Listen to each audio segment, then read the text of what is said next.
प्रियजन हो, मी तुम्हाला येशू ख्रिस्ताच्या नावाने प्रेमपूर्वक शुभेच्छा देतो. कसे आहात? सर्व काही ठीक आहे ना? आजचा दिवस तुमच्यासाठी आनंदाचा आहे. हा तो दिवस आहे ज्यामध्ये प्रभू तुम्हाला आशीर्वाद देणार आहे. म्हणून निराश होऊ नका. येशू तुम्हावर प्रेम करतो म्हणूनच तो तुम्हाशी बोलत आहे. आज त्याच्याकडे तुमच्यासाठी असलेले वचन ऐकायला तुम्ही वाट पाहत आहात का? नीतिसूत्रे अध्याय 28 वचन 20. विश्वासू मनुष्यास महान आशीर्वाद मिळतात. प्रभू तुम्हाला सांगतो, माझ्या मुला, माझ्या मुली, मी तुला आशीर्वादांची परिपूर्णता देईन. तो एक परिपूर्ण आशीर्वाद असेल, अर्धवट आशीर्वाद नाहीत, पर आशीर्वादांची भरपूरता असेल. प्रभू तुम्हाला अशा प्रकारे आशीर्वाद द्यायचा इच्छितो. पण आपल्याला काय करायला हवे? विश्वासू राहायला हवे. देव फक्त विश्वासू असणाऱ्यांनाच आशीर्वाद देतो. शिकणाऱ्या मुलांनी त्यांच्या अभ्यासात विश्वासू राहायला हवे. त्यांनी कोणत्याही चुकीच्या मार्गाने वागून त्यांच्या पालकांची फसवणूक करू नये.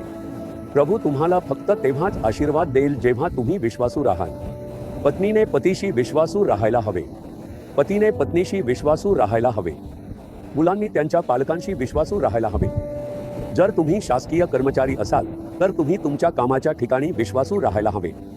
व्यवसायातही विश्वासू राहायला हवे.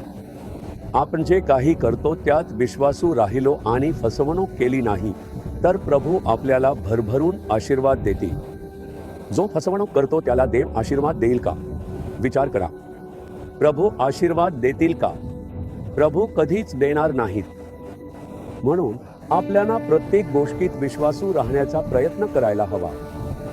काही गोष्टींमध्ये विश्वासू राहणे तुम्हाला कठीण जात असेल तरी किमान प्रयत्न तरी करायला हवेत.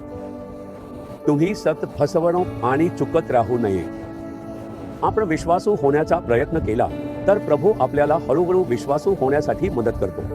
प्रार्थना करा, प्रभू मी खरोखर विश्वासू राहायला हवा. आपण ज्या देशात राहतो त्या देशाशीही आपल्याला विश्वासू राहायला हवे. कोणतीही देशद्रोहाची कृती करू नये. कर भरताना आणि देशावर प्रेम करताना आपण विश्वासू राहायला हवे.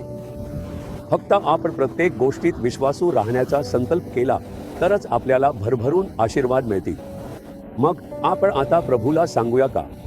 प्रभू, मी स्वतःला विश्वासू राहण्यासाठी समर्पित करतो. मी विश्वासूपणे चालण्याचा प्रयत्न करीन.